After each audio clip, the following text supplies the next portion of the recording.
जय हिंद दोस्तों, स्वागत है आपका आपके चैनल लर्निंग जीके पर। दोस्तों आप सब कैसे हैं? दोस्तों इस वीडियो में हम देखेंगे उत्तर लेंस में लेंस सूत्र को सिद्ध करना। जी हाँ दोस्तों, आपको मैं इस वीडियो में काफ़ी शानदार और आसान तरीके से ये बताने का प्रयास करूंगा कि कैसे आप उत्तर लेंस यानी कॉन्वेक्स लेंस में लेंस सूत्र को सिद्ध कर सकते हैं। ठीक है, तो आपसे रिक्वेस्ट है कि प्लीज़ आप वीडियो को अंतिम तक देखें ताकि आपको हर एक स्टेप काफ़ी आसानी से और बारीकी से समझ में आए। ठीक है, तो आइए शुरू करते हैं इस वीडियो को। आप यहाँ देख सकते हैं फ्रेंड्स, लिखा है उत्तर लेंस यानी कॉन्वेक्स लेंस में लेंस सूत्र 1/f बराबर 1/v माइनस 1/u प्रमाणित करें।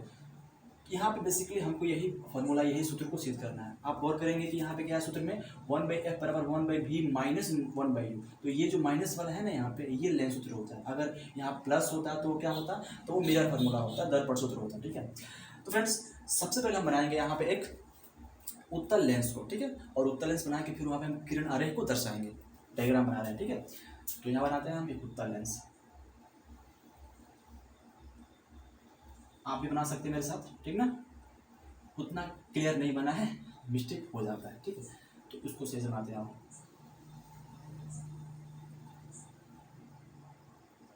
तो ये क्या बन गया? उत्तर लेंस। इसकी पहचान को बता देते हैं हम, क्या इसकी पहचान होती है। तो इसकी जो मोट का जो हिस्सा मोटा जो हिस्सा होता है वो बीच में होता है। ठीक है, और जो किनारों पर हिस्सा होता है वो पतला पतला होता है। देख रहे हैं यहाँ पे पतला है किनारों पर, इधर और इधर, लेकिन इसका जो बीच वाला भाग है मोटा होता है, थोड़ा सा ब्रेस होता है।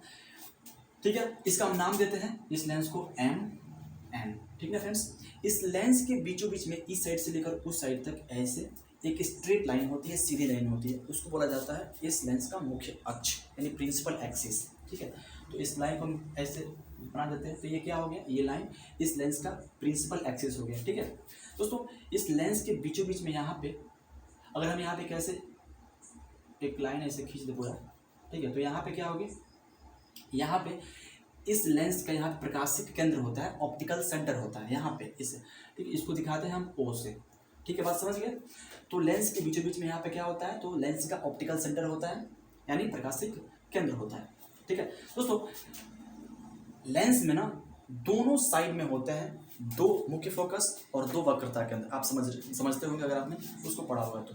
ठीक है, चलिए, तो इस प्रकाशिक केंद्र से बराबर दूरी पर इधर और उधर क्या होंगे? मुख्य फोकस होंगे। तो इस साइड में मुख्य फोकस F1 होगा और इस साइड में क्या होगा? तो मुख्य फोकस F2 होगा। ठीक है, बराबर दूरी पर। यहाँ पे क्या होगा? तो वक्रता केंद्र 1 हो गया C1, इसको 2F1 भी कहते हैं। और यहाँ पे क्या होता है? तो वक्रता केंद्र C2 होता है। ठीक है, इसको हम 2F2 भी कहते हैं। इतना बात समझ गए आप? ये बेसिक बात है, इसको समझना जरूरी है। ठीक है, अब इसमें हम वस्तु रखते हैं और वस्तु का बिंब कह सकते हैं, ऑब्जेक्ट कह सकते हैं, प्रकाश स्रोत कह सकते हैं। तो यहाँ वस्तु रखेंगे, यहाँ पे मुख्य अक्ष पर मुख्य फोकस 1 और वक्रता केंद्र 1 के बीच में वस्तु रखे हैं यहाँ पे। ठीक ना, इसका हम नाम देते हैं वस्तु का ए बी। वस्तु का नाम क्या है? A and B. ठीक है, तो वस्तु ए बी है जो मुख्य अक्ष पर बिंदु बी पर स्थित है, कह सकते हैं।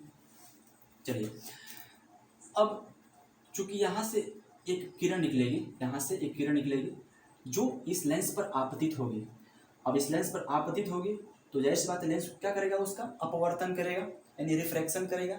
लेंस है अपवर्तन करेगा, दर्पण परावर्तन करता है। ठीक है, चलिए, यहाँ से एक किरण ऐसे निकली जो जा रही है लेंस पे ऐसे। ठीक है, इसको हम दिखा देते हैं एरो से। चलिए, तो यहाँ पे चलिए, जो ये किरण जा रही है ना, मतलब ये लेंस पर अपवर्तन होने के लिए आ रही है, तो यानी आपतित किरण हो गई। ठीक है, ये एक्चुअली इस मुख्य अक्ष प्रिंसिपल एक्सिस के समानांतर है, पैरेलल है दोनों किरण। ठीक है, तो जब ये इसका अपवर्तन होगा तो ये मुख्य फोकस से होकर जाएगी, मुख्य फोकस से होकर जाएगी। ठीक है, इस वाले जो दूसरा साइड में है F2, यहाँ से होकर ये किरण जाएगी, अपवर्तन होगा तो। ठीक है, चलिए इसको हम दिखा देते हैं इस प्रकार से। ठीक है, आपने देखा इसको और इधर बढ़ा देते हैं आगे थोड़ा सा। चलिए, अब यहाँ से एक और किरण ना, यहाँ से एक और किरण निकलेगी जो प्रकाशिक केंद्र से होकर चलेगी। अब जब ये किरण प्रकाशिक केंद्र से होकर जाएगी ना, तो ये सीधी निकल जाएगी, कहीं यहाँ वहाँ नहीं मोड़ेगी। ठीक है, चलिए, तो यहाँ से प्रकाशिक केंद्र से एक और किरण जा रहा है ऐसे, थोड़ा सा ये मुड़ गया, मिस्टेक हो गया। चलिए यहाँ से जो किरण जाएगी ऐसे करके, तो ये कहीं नहीं मुड़ेगी, ये सीधे मतलब चली जाएगी और जाके यहाँ पे दोनों काटेंगी यहाँ पे इस प्रकार से। तो यहाँ पे देखिए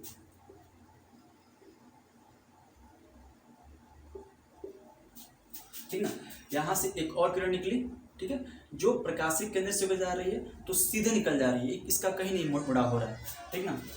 तो अब देखिए दोनों किरणें जिनका अपवर्तन हुआ है वो कहाँ मिल रही हैं, तो यहाँ पे मिल रही है, यहाँ पे इनका कटान बिंदु हो रहा है। तो अब मुख्य अक्ष पर यहाँ से एक हम सीधा परपेंडिकुलर यहाँ पे खींच देते हैं इस प्रकार से। तो यहाँ पे क्या बनता है, इस वस्तु का प्रतिबिंब बनता है, इस वस्तु इस ऑब्जेक्ट का जो इमेज बनेगा वो यहाँ बनेगा, ठीक है। इसको हम नाम देते हैं ए डैश एंड बी डैश। बात समझ रहे हैं।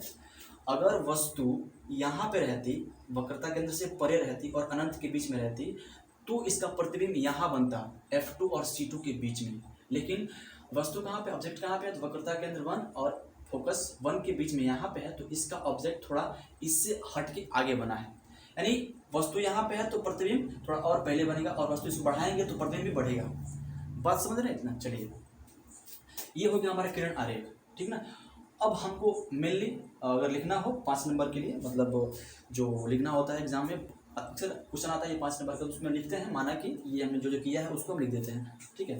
चलिए तो लिखते हैं यहाँ पे हम, ठीक ना। तो माना कि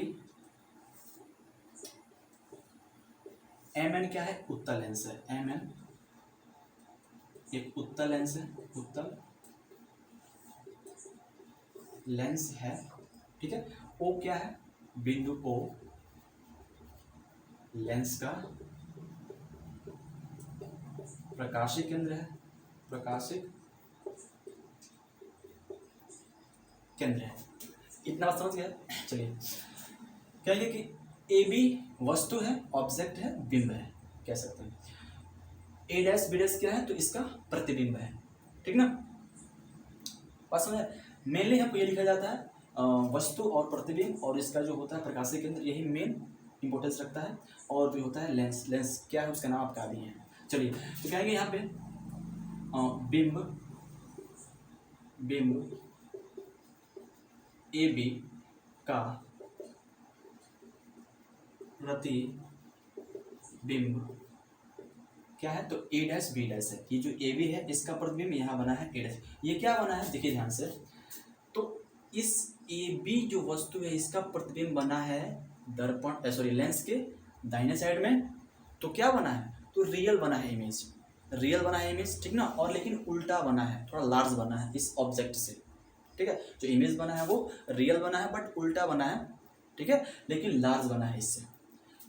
अगर आपने पढ़ा होगा किरण आरेख तो आप सब समझते होंगे, मैंने इसका वीडियो बना दूंगा आगे आने वाले वीडियो में। चलिए तो बिंब AB का जो प्रतिबिंब होगा वो A डैश B डैश होगा, तो A डैश B डैश है, ठीक है। इतना काफ़ी है हमारे लिए। चलिए अब हम कहेंगे यहाँ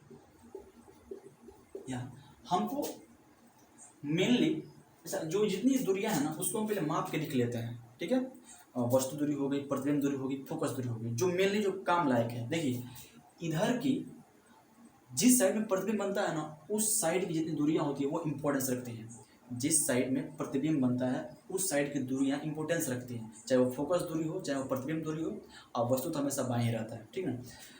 तो इस साइड का हम फोकस और वक्रता केंद्र नहीं लेंगे, इस साइड की जितनी दूरियां हैं जो इंपॉर्टेंस है उसको हम लेंगे, ठीक ना।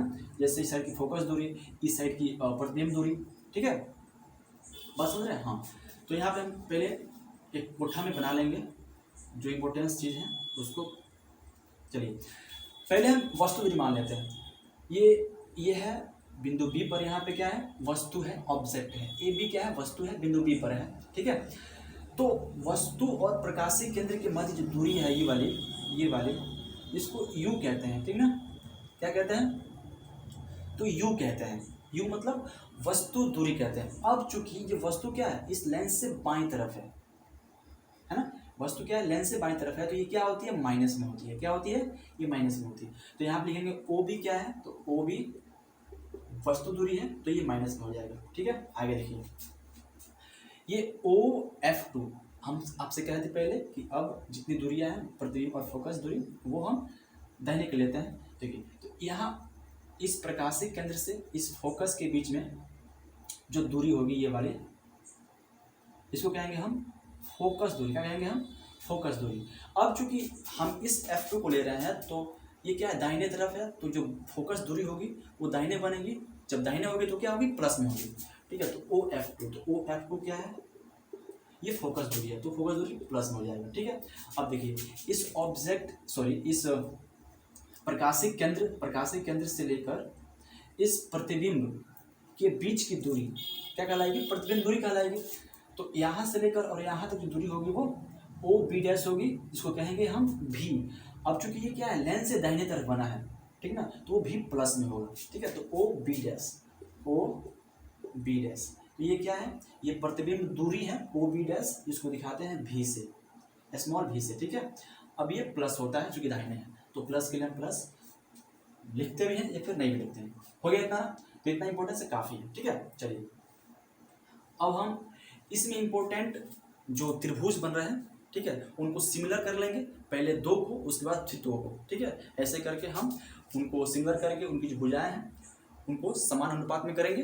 ठीक है, तो आइए कहेंगे यहाँ, देखिए पहले कौन कौन त्रिभुज लेंगे, ABO, ये वाला त्रिभुज, ये वाला, उसके बाद A', B', O, ये बड़ा बड़ा त्रिभुज लेंगे। ठीक है, देखिए यहाँ त्रिभुज ABO, ठीक है, ये वाला त्रिभुज, ये वाला ABO तथा त्रिभुज A', B', O, इतना बड़ा वाला A', B', O में, अब इसमें क्या है, देखिए दोनों त्रिभुज में देखेंगे कि इस त्रिभुज में ये कोण B और इस त्रिभुज में ये कोण B', ये दोनों एक 90 डिग्री एंगल पे समान है ना। तो कहेंगे यहाँ पे कोण ABO, यानी इस कोण की बात हो रही है, ये कोण B की, ये बराबर है कोण किसके, तो कोण AB', O के, यानी इस कोण के बराबर है। तो A', B', O, यानी ये बराबर है, कैसे बराबर है, तो 90 डिग्री है, यानी समकोण है।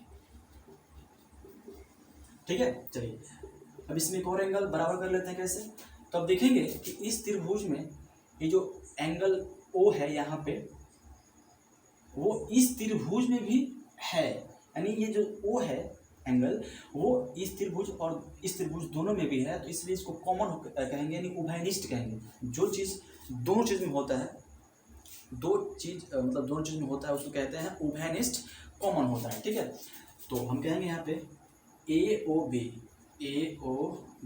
ठीक है, बराबर है किसके, A', B' के, यानी जो O है वो दोनों में है, उभयनिष्ठ है, कॉमन है। तो और दूसरी बात, ऐसे 2 लाइनें हैं यहाँ पे है ये वाला, तो ये शीर्षाभिमुख कोण से भी बराबर है, यहाँ की जो एंगल है दोनों साइड के। ठीक है, तो हम कह सकते हैं उभयनिष्ठ भी और शीर्षाभिमुख कोण से बराबर है। उभयनिष्ठ या कह सकते हैं शीर्षाभिमुख कोण से, मैं आशा करता हूँ कि आप इसको समझ रहे होंगे बढ़िया से। आपको सिर्फ यहाँ फोकस करना है। हम क्या किए कि पहले 2 त्रिभुज लिए, यहाँ और इसको यानी ABO को और A', B', O को, बड़ा वाला को। तो दोनों त्रिभुज लेके पहले हम दोनों का जो एंगल ये B' और ये B है, दोनों का हम बराबर किए। क्यों बराबर किए, क्योंकि ये दोनों 90 डिग्री के हैं, समान एंगल है, तो बराबर होंगे। ठीक है, तो बराबर कर दिए। अब इसमें क्या, दूसरा देखिए, यहाँ पे जो एंगल ये है, इस त्रिभुज का एंगल O है इस साइड से, और इस त्रिभुज का जो एंगल O है इस साइड से, ये क्या है, ये दोनों में है एंगल O, तो इस दोनों में है तो उभयनिष्ठ। ठीक है, और चूंकि ऐसे करके है, यहाँ पे O है इस साइड और साइड में क्या है, ये शीर्षाभिमुख कोण से इस त्रिभुज के ये कोण बराबर होंगे। ठीक है, यहाँ भी O है और यहाँ भी O है, तो शीर्षाभिमुख कोण से भी ये बराबर होगा और उभयनिष्ठ भी होगा, क्योंकि दोनों में है O। ठीक है, तो ये इस प्रकार से दोनों हो गए। तो जब किसी त्रिभुज के कम से कम 2 कोण आपस में बराबर होते हैं, जब किसी 2 त्रिभुज के कम से कम 2 कोण आपस में बराबर होते हैं, तो तीसरा तो आपस में बराबर होगा ही इससे। ठीक है, तो वो त्रिभुज क्या होगा, सिमिलर हो जाएगा, समरूप हो जाएगा। चलिए तो कहेंगे इसलिए त्रिभुज ए बी ओ सिमिलर यानी समरूप है त्रिभुज ए डैश बी डैश ओ के। ठीक है, अतः इनकी जो भुजाएं होंगी इनकी इनकी इनकी संगत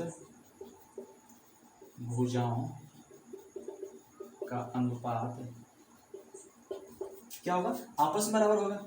जो हमने देखा था पहले दर्पण में, आपस में बराबर होगा, बराबर होगा। ठीक है, इतना बात समझ गया। चलिए आगे चलते हैं। अब चलते हैं दूसरे त्रिभुज में, जो दो त्रिभुज हैं ये वाले और इसमें। चलिए तो इसको मैं इरेज कर दे रहा हूँ, आप ध्यान से इसको देखिएगा। बहुत ईजी है, काफ़ी ईजी है, बस आपको ध्यान से यहाँ पे इसको ये नोट कर लिए होंगे तो उसको मैं मिटा दे रहा हूँ। ठीक है, चलिए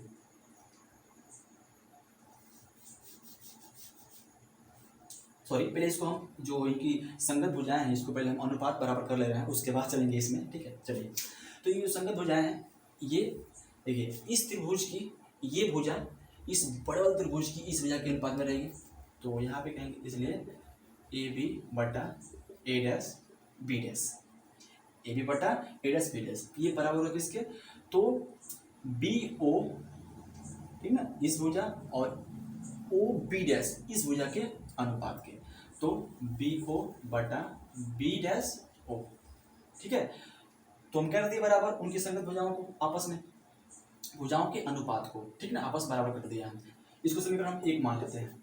ठीक है, अब चलिए अब हम दो और त्रिभुज लेंगे और दोनों को सिमिलर करेंगे, उनकी कोणों को बराबर करेंगे, तो जाहिर सी बात है कि वो सिमिलर हो जाएगा, तो उनकी संगत भुजाओं का अनुपात आपस में बराबर हो जाएगा। ठीक है, तो चलिए अब लेते हैं, यहाँ मान लेते हैं यहाँ पे एक बिंदु सी है, क्या है, एक बिंदु सी मान लेते हैं वहाँ पे, इसको मैं मिटा दे रहा हूँ।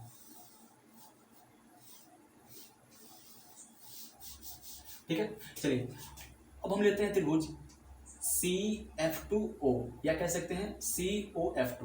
ठीक है, पुनः त्रिभुज COF2 तथा त्रिभुज कौन कौन, तो A dash B dash F2। ठीक है, हमको इससे कोई मतलब नहीं है, यहाँ पे मतलब है सिर्फ इस F2 से और इससे। तो हम क्या करेंगे अभी, COF2 ये वाला त्रिभुज लिए, उसके बाद A dash B dash F2 ये वाला त्रिभुज लिए। तो हम लिखेंगे यहाँ पे A dash B dash F2 में, जैसे हमने किया था पहले उसको वैसे यहाँ पे भी प्रोसेस को यहाँ पे अप्लाई कर देंगे। कैसे, तो यहाँ पे कहेंगे जो कोण इसमें O है, इस त्रिभुज का जो कोण ये वाला O है, और इस त्रिभुज का जो कोण ये वाला B डैश है, ये आपस में बराबर है, क्योंकि ये भी 90 का है और ये भी 90 का है। 90 मतलब 90 डिग्री का है। तो यहाँ पे कहेंगे COF2 बराबर कोण A dash B dash F2, कैसे, तो 90 डिग्री का है, समकोण है। बहुत इजी है। ठीक है, आपको सिर्फ स्टेप बाय स्टेप इसको समझने चलना है। ठीक है, चलिए अगला इसमें क्या है, जो अगला कोण है ये F2, ये F2 एक्चुअली क्या है, देखिए दोनों में है ना, तो इसलिए उभयनिष्ठ हो जाएगा और शीर्षाभिमुख कोण से ऐसे ऐसे बराबर हो जाएगा। तो F2 क्या है, दोनों में है तो बराबर है, और शीर्षाभिमुख कोण से भी बराबर है।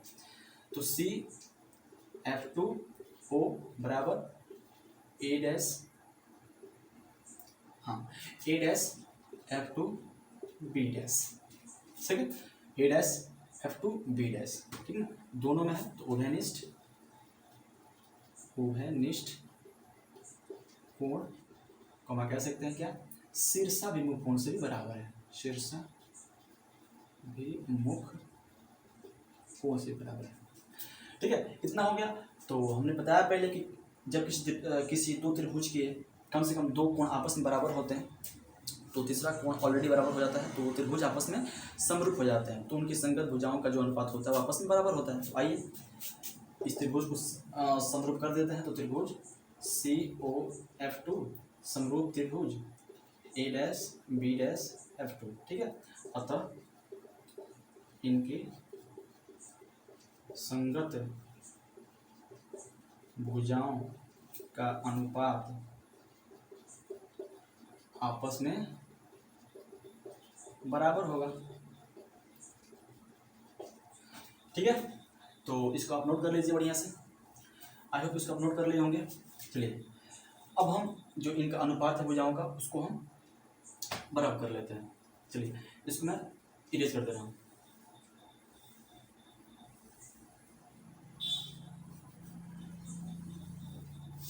देखिए तो इस त्रिभुज में COF2 में ये भुजा CO भुजा इस त्रिभुज A', B', F2 में A', B' भुजा के अनुपात में होगी, ठीक है। तो देखिए कहेंगे इसलिए CO बटा A', ये बराबर होगा किसके, तो OF2 अनुपात B', F2 के, तो OF2 अनुपात B', F2 के, ठीक है। आगे देखते हैं। चूंकि क्या है, ये जो AB है वो CO के बराबर है। AB बराबर CO, कैसे बराबर है हम बता दे रहे हैं आपको। आप देख रहे हैं कि यहाँ पे दो लाइन चल रही है पैरेलल, ये AC एक पैरेलल लाइन है और ये जो मुख्य अक्ष है इसके ही पैरेलल है ये, ठीक है। तो जो दो पैरेलल लाइन होती हैं उन दोनों को ऐसे मिलाने वाला लाइन अगर दो ऐसे खींचे तो दोनों लाइनें क्या होती हैं, ये दोनों की जो मतलब लंबाई है बराबर होती है, हर जगह बराबर होती है। कहीं भी ऐसे लाइन खींच दें तो ये लंबाइयाँ क्या होंगी, हर जगह सेम होंगी। तो ये वाली लंबाई चूँकि ये लाइन और ये लाइन पैरेलल है, समानांतर है, तो इनको जो लाइन ये मिला रही है ये दोनों क्या होगी, आपस में बराबर होगी, समान मतलब लंबाई की होगी, ठीक है। यानी जितना AB होगा उतना ही CO होगा। तो यहाँ पे चूँकि क्या है AB बराबर CO है, कितना हो गया, तो इसलिए अब यहाँ पे CO के स्थान पे हम AB रख देंगे। तो रखेंगे यहाँ पे AB बटा A', B' बराबर OF2 बटा B', F2, ठीक है। इसको समीकरण हम 2 मान लेते हैं। इतना आप लिख लिए होंगे, समझ गए होंगे। चलिए अब हम समीकरण 1 और 2 को तुलना करेंगे, देखेंगे समीकरण 1 का बायां पक्ष ये वाला और समीकरण 2 का बायां पक्ष ये वाला आपस में बराबर है, यानी समान है, ठीक है। तो समीकरण 1 और 2 के दाहिने पक्ष को भी यानी RHS को भी आपस में बराबर कर देंगे हम। चलिए तो कर देते हैं बराबर। इसको मैं अब इरेज कर दे रहा हूँ, ठीक है। इसका हो गया ये पहला और इसको हम लिख देते हैं यहाँ पे OF2 बटा B', F2, ठीक है। दोनों का दाहिना पक्ष हम बराबर कर दिए हैं ना। चलिए ठीक है। अब देखिए BO क्या है, देखेंगे हम। BO यानी OB ये वस्तु दूरी है। B'O क्या है, B'O क्या है चाहे O'B क्या है, ये क्या है, प्रतिबिंब दूरी है। यहाँ पे OF2 क्या है, तो OF2 फोकस दूरी है, ठीक है। B', F2 ये B', जो दूरी है वो यहाँ से ना होके ये मतलब कहीं और से है, ठीक है। तो हमको यहाँ से दूरी, कोई भी दूरी मापते हैं तो कहाँ से मापते हैं, हम प्रकाशिक केंद्र से मापते हैं लेंस में, और दर्पण में ध्रुव से, ठीक है। तो हमको एक्चुअली दूरी कहाँ से मापनी है, तो प्रकाशिक केंद्र से मापनी है, लेकिन ये प्रकाशिक केंद्र तक नहीं आ रहा है तो हम कन्वर्ट कर देंगे, इसको बदल देंगे, चेंज कर देंगे इसके मान को। तो देखिए मान लीजिए यहाँ पे इस प्रकार से, यहाँ प्रकाशिक केंद्र O है और यहाँ पे F2 है और यहाँ पे B' है। तो हमको अगर B', F2 निकालना हो, ये दूरी निकालना हो, तो हम टोटल जो होगा OB' इतना में से, यानी टोटल में से हम इतना काट के अगर निकाल लेंगे तो इतना बच जाएगा ना। बात समझ में आ रहा है। जब OB' टोटल में से हम OF2 काट के निकाल लेंगे तो इतना बचेगा, तो OB' हो गया माइनस OF2, ठीक है। तो क्या बच जाएगा, तो B', F2 बच जाएगा। समझ रहे हैं। चलिए तो इस मान को हम इसमें कन्वर्ट कर दिए ना, तो अब इसको यहाँ पे इसके स्थान पे लिख देंगे, थोड़ा एक स्टेप आगे बढ़ा के। चलिए तो यहाँ पे लिख देते हैं, तो BO बटा B'O बराबर OF2 बटा क्या, तो OB' माइनस OF2। इतना बात समझ गए आप ना। चलिए आगे चलते हैं। अब जो ये मान हम जो मतलब माप लिए थे पहले, अब इसको बारी बारी से इसमें पुट करेंगे, ठीक है, पुट करेंगे ना। चलिए तो OB का मान क्या है, तो OB ये वस्तु का प्रकाशिक केंद्र से दूरी है, तो सॉरी वस्तु दूरी है, तो वस्तु दूरी क्या है, U माइनस में, क्योंकि ये बाएं तरफ है। आपको बता रहा हूँ बार बार ताकि आपका रिवाइज हो जाए सही से। तो OB का है चाहे BO का है, ये है माइनस यू, ये हमेशा माइनस में ही रहता है, चाहे वो दर्पण हो चाहे वो लेंस हो, जो वस्तु होगा हमेशा माइनस में ही रहेगा, वस्तु दूरी। आगे देखिए B dash O, B dash O कहें चाहे ओ बी डैश कहें, यह है प्रतिबिंब दूरी, इसको दिखाते हैं हम भी से। तो ये है पॉजिटिव, पॉजिटिव क्यों? क्योंकि ये लेंस के दाहिने तरफ बना है, दाहिने तरफ है, जिस तरफ ये किरणें जा रही हैं, ठीक है, उस तरफ। तो यहाँ पे हो जाएगा ये भी बराबर OF2, क्या है OF2 क्या है, तो प्लस में फोकस दूरी है स्मॉल f, तो प्लस में। यहाँ पे O dash B, O B dash क्या है, तो ये भी है माइनस OF2, OF2 क्या है, तो वही है ये वाला स्मॉल f। इतना बात समझ गए आप? बोलिए, चलिए ठीक है, समझ गए ठीक। अब इसमें क्या करेंगे, क्रॉस मल्टीप्लिकेशन करेंगे, ये वाला उठ के यहाँ पे जाएगा तो इससे गुणा होगा, और ये वाला उठ के यहाँ जाएगा तो इससे गुणा होगा, ठीक है ना। चलिए तो कर देते हैं, तो माइनस यू इंटू भी माइनस एफ बराबर भी इंटू एफ, ठीक है। तो ये यू होगा भी में गुणा तो क्या होगा, माइनस यू भी हो जाएगा, माइनस यू है और प्लस भी से गुणा करेंगे तो प्लस माइनस माइनस, और यू से भी में तो यू भी हो जाएगा, तो यू भी, फिर ये माइनस है और ये एफ माइनस में है, तो माइनस माइनस प्लस, तो प्लस यू एफ हो जाएगा, प्लस यू एफ, अब बराबर यहाँ पे हो जाएगा यू, सॉरी यू नहीं है वो भी है, भी एफ। बस समझ में आ रहा है? चलिए अब क्या करेंगे ना, हम इस समीकरण के दोनों पक्षों में यू भी एफ से भाग देंगे, डिवीजन करेंगे इसको, ठीक है। तो ऐसे कहेंगे, पहले हम लिख देते हैं, यहाँ पे लिख देते हैं दोनों पक्षों में यू भी एफ से भाग देने पर, ठीक है। तो भाग दीजिए, देखते हैं भाग देंगे। यहाँ पे क्या है, माइनस यू भी है, इसको भाग दिए यू भी एफ से, और प्लस यहाँ पे यू एफ, इसको भाग दिए इससे, तो यू भी एफ से बराबर यहाँ पे भी एफ, भाग दिए हम यू भी एफ से, ठीक है। आगे देखिए क्या होता है, यहाँ पे है ऊपर यू भी, नीचे है यू भी, तो यू भी कट जाएगा, ठीक है। तो ऊपर एक बचा, यानी यहाँ पे माइनस एक बटा एफ हुआ, फिर प्लस ऊपर यू एफ है, नीचे यू और एफ कट जाएगा, तो ऊपर एक बचा है, तो एक बटा भी हुआ, बराबर ऊपर भी एफ है, नीचे भी एफ है, तो कट जाएगा, बी एफ कट गया, भी एफ कट गया, ठीक है। तो क्या बचा, एक बटा यू, इतना बचा ना। देखिए अब क्या करेंगे दोस्तों, ध्यान से इस बराबर के दाएं साइड में इस -1/f को भेजेंगे। देखिए तो क्या होगा, ध्यान से देखिएगा, यहाँ पे 1/v हो जाएगा, इसको उधर भेज दिए, तो क्या हो गया 1/u और प्लस 1/f हो गया। आगे चलते हैं एक स्टेप और, अब इस 1/u को उठा के इधर भेज देंगे बराबर के, तो क्या हो जाएगा 1/v माइनस 1/u, इधर 1/u प्लस में था, इसको उठा के बाएं भेज हैं, तो ये आके माइनस में हो जाएगा, माइनस में हो गया ना, फिर बराबर 1/f। इसको सीधा कर लेते तो कैसे हो जाएगा, इसको यहाँ उठा कर लेते हैं सीधा, तो 1/f बराबर क्या हो जाएगा 1/v minus 1/u, 1/v minus 1/u। तो आपने देखा कि क्या हुआ, हमने इसको सिद्ध कर लिया, ठीक है, इसको हमने सिद्ध कर लिया, सिद्ध हुआ। तो फ्रेंड्स ये जो हमने यहाँ पे स्टेप बताया आपको काफ़ी आसान तरीके से, आई होप इसको आप समझ गए बढ़िया से। हमने इसको सिद्ध कर लिया, देखिए कैसे 1/f बराबर 1/v माइनस 1/u यहाँ पे है। अगर वीडियो आपको अच्छा लगा हो तो प्लीज़ वीडियो को आप लाइक कर दीजिएगा और इसको अपने दोस्तों में ज़रूर शेयर करिएगा ताकि उनको भी इसका लाभ मिले। अगर आप वीडियो अच्छा लगा हो तो प्लीज़ वीडियो को लाइक करिएगा और आप चैनल को सब्सक्राइब जरूर कर लीजिएगा, इससे जुड़िएगा, इससे आपको बहुत हेल्प मिलने वाला है। तो मिलते हैं आपको नेक्स्ट वीडियो में, तब तक के लिए आपको बहुत धन्यवाद, थैंक यू वेरी मच, जय हिंद जय भारत।